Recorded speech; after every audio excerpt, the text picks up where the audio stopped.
कुर्सी का पेटी बांध लीजिएगा। देख लीजिए अवधेश प्रेमी का कल ये गाना रिलीज होने वाला है team film Bhojpuri YouTube channel से। मैं आसान विश्वास करता हूँ बिलवा फोरे वाला, मैं आसान विश्वास करता हूँ ये गाना अवधेश प्रेमी का रिकॉर्ड बनने से कोई रोक नहीं पाएगा। आप लोग जानते हैं भोजपुरी इंडस्ट्री में भाई गाना पे गाना लेकर आने वाले सुपरस्टार अवधेश प्रेमी हैं, और अवधेश प्रेमी के ये गाना सुन के भी आप लोग भी हैरान हो जाएंगे। देख लीजिए बहुत गजब का ये गाना है और बहुत बढ़िया ये गाना है।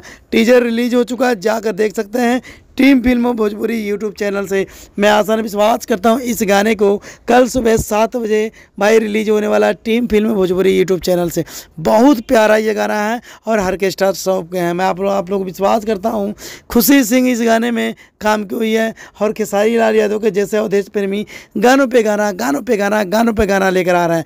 मैं आसान विश्वास करता हूँ इस गाने को जितना हो सके शेयर और लाइक करना दबा के, क्योंकि भोजपुरी इंडस्ट्री में भाई अवधेश प्रेमी छा गए। और ये गाना मैं आसान विश्वास करता हूँ रिकॉर्ड बनने से कोई रोक नहीं पाएगा। जितना मर्जी रोक लो, क्योंकि ये गाना रिकॉर्ड बनने से कोई रोक नहीं पाएगा, क्योंकि भोजपुरी इंडस्ट्री में अवधेश प्रेमी गानों पे गाना लेकर आ रहे हैं। बताइए, कभी वे म्यूजिक से लेकर आ रहे हैं, कभी सूजे म्यूजिक से लेकर आ रहे हैं, कभी आरसे म्यूजिक से लेकर आ रहे हैं, कभी अवधेश प्रेमी पर्सनल यूट्यूब चैनल से लेकर आ रहे हैं, कभी टीम फिल्म भोजपुरी से लेकर आ रहे हैं। ये देख लीजिए टीम फिल्म के मतलब तले ये बैनर है, और ये गाना कल सुबह 7 बजे रिलीज होने वाला है। मैं आसान विश्वास करता हूँ इस गाने को जितना हो सके भाई शेयर करना, लाइक करना, क्योंकि अवधेश प्रेमी की ये गाना बिलवा फोरे वाला बहुत बढ़िया गाना है, बहुत लाजवाब गाना है, और ये गाना वायरल होने से कोई रोक नहीं पाएगा।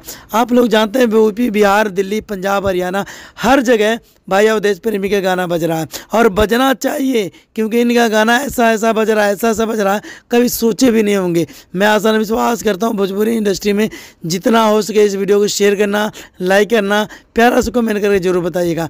मैं आसान विश्वास करता हूँ ये गाना बहुत लाजवाब है, बहुत मज़ेदार है और बहुत मसालेदार है। तो ऐसी प्यार ऐसे दुलार देते रहिएगा अवधेश प्रेमी को। मैं आसान विश्वास करता हूँ ये गाना बहुत अच्छा लगेगा। मिलते हैं अगले वीडियो में। ये देख लीजिए पोस्टर, जिन लोगों को नहीं पता है ये लोग भाई शेयर कर दें, लाइक कर दें। मिलते हैं अगली वीडियो में। 1 2 3 4।